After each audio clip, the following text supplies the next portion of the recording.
Tkompli d-difiża tal-Partit Nazzjonalista fil-konfront ta' uffiċjali li minkejja li jaħdmu f'istituzzjonijiet u awtoritajiet pubbliċi kienu qed jgħaddu informazzjoni sensittiva lil Tonio Fenek.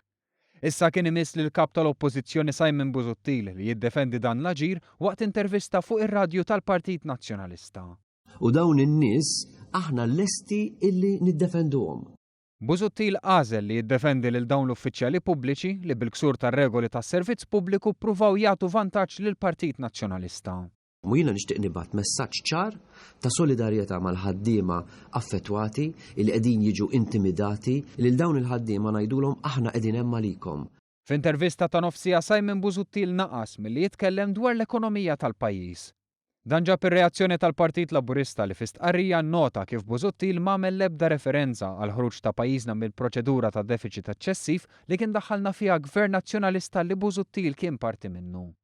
Il-Partit Laburista fakkar li Busuttil kemm il-darba kien jgħid li meta jitla l-Gvern Laburista kellna mmorru għal bailout, kellna mmorru nittalbu quddiem l-Ewropej u kellna nibqgħu deħlin gas dawn ġol-ħajt. L-istqarrija żiedet tgħid li Simon Busuttil issa għandu problema ta' kredibilità.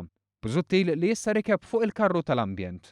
L-ambjent temmet tgħid l-istqarrija wasal f'dan l-istat minħabba l-atteġġjament ta' Busuttil u l-Partit Nazzjonalista fil-Gvern.